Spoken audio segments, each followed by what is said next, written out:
The senator from Ohio. Thank you, Mr. President. President Lincoln said, "It so happened in all ages of the..." This quote to me is all about what we celebrated yesterday, Labor Day, in this country. President Lincoln said, "It so happened in all ages of the world that some have labored..." The Senate will be in order. Thanks, President. President Lincoln said, "It so happened in all ages of the world that some have labored, and others have, without labor, enjoyed a large proportion of the fruits." This is wrong, and this should not continue. Early in President Obama's term, I printed out that quote and handed it to him because it underscores to me the value of labor and the wealth that labor creates for our country, for our society, for those workers and for their families. I gave him that quote because it's my hope that all of us as elected officials remember how important it is that we stand up for workers, organized and unorganized, labor unions and non-labor union members. It's important we stand up for the workers who build this country.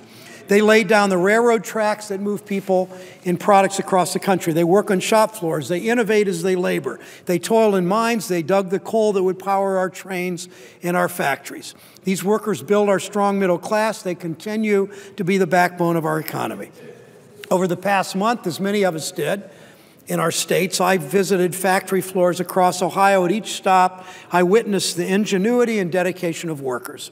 Last Thursday, I visited All American Clothing in Arcanum, Ohio. It's a family business and a classic American success story. In 2002, Lawson Nickel worked for a blue jeans manufacturing company. He's watched as his company outsourced, the company for whom he worked, outsourced more and more of its operations, more and more of its production to other countries.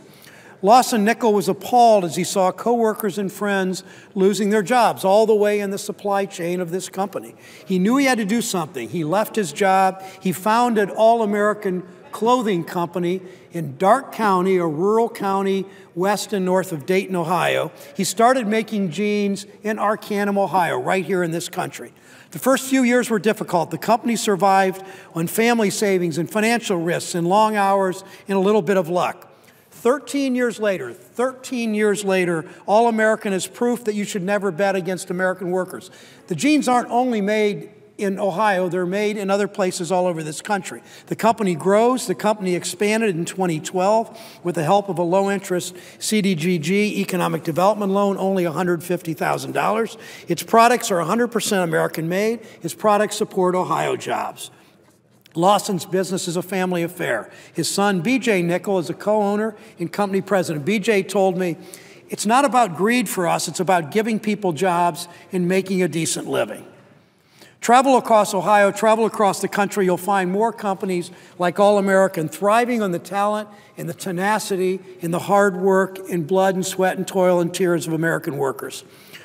I visited an Airstream plant in Shelby County, a Continental Conti Tech plant in St. Mary's in western Ohio. I toured the Honda Logistics North American plant in East Liberty and the GE training facility in Peebles. I attended the grand opening of the Hart Schaffner Mark Suit facility in Brooklyn, Ohio, a suburb of Cleveland. Mr. President, I wear this suit today, made in Cleveland, Ohio by union workers at a plant at a Hugo Boss plant. Since then, that plant has been sold to Hart Schaffner Marks, which is opening its production right now. When I visited that plant in my Hugo Boss suit and talked about the fact that this suit had been made at this plant with 150 unionized workers, a worker walked up to me and said, "Senator," and she touched me on the chest and she said, "I made that pocket." All of these operations are flourishing because of Ohio workers. But while our workers support our economy, we're not doing enough to support them. Too often workers have no paid sick leave. The Senate will be in order. Thank you, Mr. President. Too often workers have no paid sick leave, no paid family leave, no overtime pay. President Obama is taking important steps to help working families. Now, new overtime rules would expand overtime pay so that 40% of salaried workers will be eligible. Think of it this way.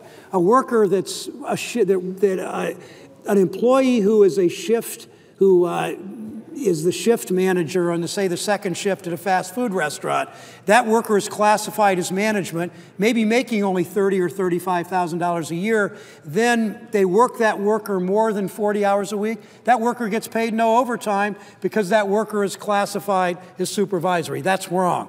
Under the president's plan, the rule that he passed down, 160,000 more Ohioans will earn overtime pay for the work that they're already doing at their place of work, at their place of business.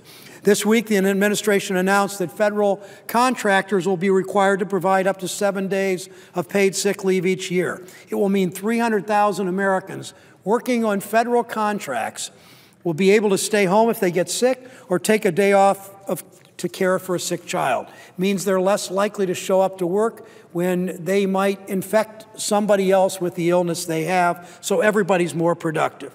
These are important steps, but there are limits to executive action. Too many workers are left without paid sick leave, without maternity leave, without overtime pay, without predictable work schedules. Too many women still earn less than men for the same work. The president, through executive action, can solve some of this, as he should, as he's given power by Congress to do, but we need legislative action. Previous generations of workers fought for the protections we take for granted. Child labor laws, workplace safety protections, unemployment insurance. They fought in union halls, they organized in union halls and church basements. They demanded a government that respects the dignity of work. They passed law that passes laws recognizing the decency and dedication of workers. And after decades of attacks on our unions, laws are often the only protections that workers have. 50 years ago, 1 in 3 was a member of a union. 1/3 of workers were members of unions. Now that number's 1 in 10. That's why action from this body is needed more than ever.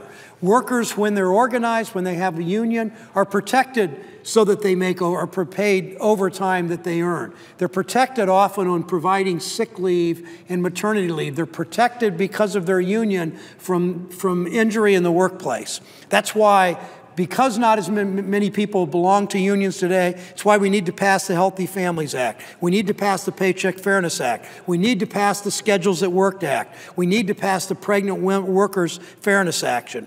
This is action we could take today. It would make, in celebration of Labor Day, would make a tremendous difference in the lives of American workers who build this economy. This past weekend, Mr. President, we celebrated Labor Day with picnics and barbecues and time spent with families. We issued statements honoring American workers. Let's not just honor them with words, let's honor them with deeds. Let's move forward in a way that puts the American worker front and center, Mr. President. I note the absence of a quorum.